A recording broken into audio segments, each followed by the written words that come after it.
She's the monster who could turn men to stone with just one look, a creature of nightmares feared by heroes and gods alike. But was she really a villain, or the tragic victim of a cruel twist of fate?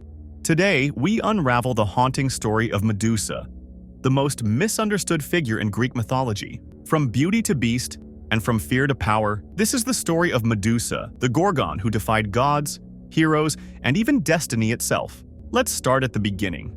Medusa wasn't always a monster. In fact, she was once a mortal woman of unparalleled beauty. Her golden hair and radiant charm caught the attention of everyone who crossed her path. But Medusa wasn't just a pretty face. She was also a priestess, serving the goddess Athena in her sacred temple. Devoted, pure, and pious, Medusa lived a life of dedication to the goddess of wisdom and war. But as with many tales in Greek mythology, beauty often became a curse. Her charm drew the attention of Poseidon, the god of the sea. The stories differ on what happened next. Some say Poseidon, captivated by her beauty, pursued her relentlessly until she had no choice but to give in to his advances.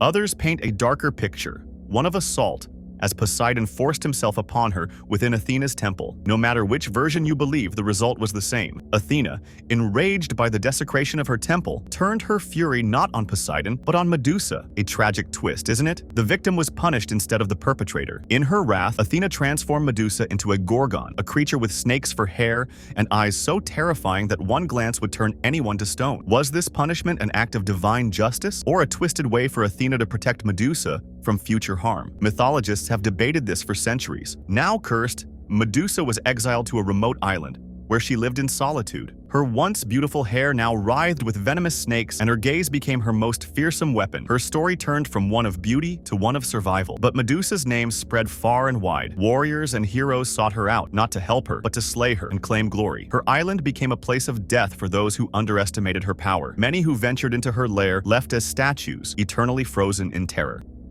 Medusa's story reached its climax when Perseus, the demigod son of Zeus, was tasked with bringing back her head. Armed with gifts from the gods, a mirrored shield from Athena, winged sandals from Hermes, and a sword from Hephaestus, Perseus set out to confront the Gorgon. But Perseus was clever. Instead of looking at Medusa directly, he used Athena's polished shield to see her reflection, avoiding her deadly gaze. With one swift strike, Perseus beheaded Medusa, ending her tragic life. But even in death, Medusa's power remained. From her severed neck sprang Pegasus, the winged horse, and Chrysaor, a golden giant, both fathered by Poseidon. Perseus took her head as a trophy, using its petrifying power to defeat his enemies and eventually gifting it to Athena, who placed it on her shield, the Aegis.